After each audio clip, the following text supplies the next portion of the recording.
میں وزیر اعظم صاحب اس وقت کے جو تھے ان کو سمجھاتا رہا کہ ان کو یہاں سے نکال دیں، یہ وہاں کام نہیں ہوگا۔ ہارون رشید صاحب، ایک ہوتے ہیں جو فنڈامنٹل پرابلمز ہمارے ہیں، فار ایگزامپل ہمارے یہاں امن و امان کا مسئلہ ہے، لا اینڈ آرڈر کی سچویشن رہتی ہے، انرجی کے کرائسس رہتے ہیں، بجلی لوڈ شیڈنگ، گیس کا تواتر سے نہ ملنا، سردیوں میں بالکل ہی ملنا بند ہو جاتی ہے۔ یہ مسائل اگر ہوں گے، آپ باقی ون ونڈو آپریشن آپ ایگزیکیوٹ کر دیں، آپ بتا دیں جناب کہ بیوروکریسی کے مسائل حل ہو جائیں گے، فائل گھما پھرا نہیں کرے گی، ایک جگہ سے مل جائے گی آپ کو، لیکن یہ جو بنیادی مسائل ہیں اس کے لیے سرمایہ کاروں کی دلچسپی کیوں ہو ان مسائل کے ہوتے ہو؟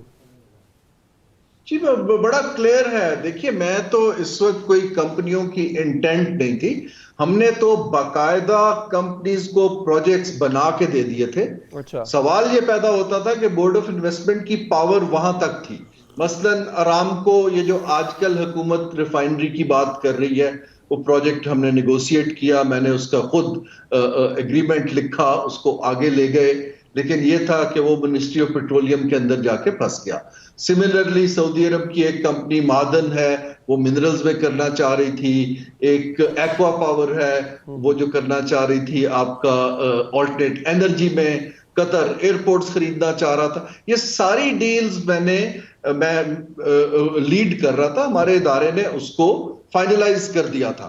لیکن جہاں میں پھنس گیا آ کے کہ میرے پاس جو بورڈ آف انویسٹمنٹ ہے اس کے پاس کوئی لیگل پاور نہیں ہے کہ وہ ٹرانزیکشن کرے، ہم یہ اس کو کر کے میٹیریلائز کر کے منسٹریوں کو بھیج دیتے ہیں۔ میں وزیر اعظم صاحب اس وقت کے جو تھے ان کو سمجھاتا رہا کہ ان کو یہاں سے نکال دیں، یہ وہاں کام نہیں ہوگا۔ ہمیں چاہیے یہ کہ کوئی کارپوریٹ سیکٹر کی طرح کی کمپنیاں بنائیں اور ان ٹرانزیکشنز کو وہاں لے جائیں، اور میری ابھی بھی یہی ایک جو ہے ان سے ہے، ورنہ مسڈ اپرچونٹیز آتی جائیں گی۔ چین کے لیے ہم ٹائملی اکنامک زون نہیں بنا پائے کیونکہ وہ صوبوں کے ایمبٹ کے اندر آ جاتے ہیں۔ حکومت کو بیک سیٹ لینی پڑے گی اور پرائیویٹ پروفیشنل مینیجرز کو جگہ دینی پڑے گی اداروں میں، اور یہ 3-4 ادارے ہیں جہاں انویسٹر کا سب سے زیادہ کام پھنستا ہے۔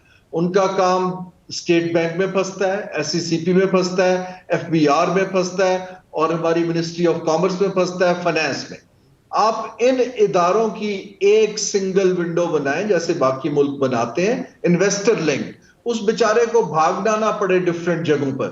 یہ کام دبئی نے انٹرنیشنل فائنینشل سینٹر بنا کے کیا ہے، قطر نے بھی کیا ہے، اب قزاقستان بھی کر رہا ہے۔ کوئی راکٹ سائنس نہیں ہے۔ میرا کہنے کا مطلب یہ ہے کہ اگر ہم وزارتوں میں، کیونکہ وہ پروسیس میں فائلیں پھنس جاتی ہیں، نہ وہاں اہلیت ہے، اگر ہم وہیں پر چیزیں پھینکی جائیں گے اور ایکسپیکٹ کریں گے کہ ڈیفرنٹ رزلٹ آئے، تو جیسے آئنسٹائن نے کہا تھا کہ جی آپ ایک ہی کام دوبارہ کر کے ایکسپیکٹ کریں کہ اس دفعہ بہتر ہو جائے گا، وہ بہتر نہیں ہوگا، وہ ویسا ہی رہے گا۔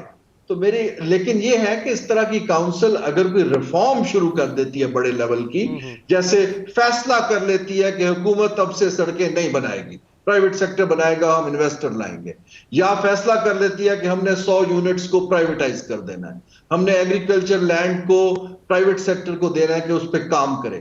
اگر یہ بڑے فیصلے کر لیتے ہیں اچھی بات ہے، لیکن اس کو امپلیمنٹ کون کرے گا؟ اور یہ سوال میں بارہا دے رہا ہوں، ہمیں ایک انڈیپینڈنٹ پروفیشنل اسٹیٹ کریٹ کرنی پڑے گی۔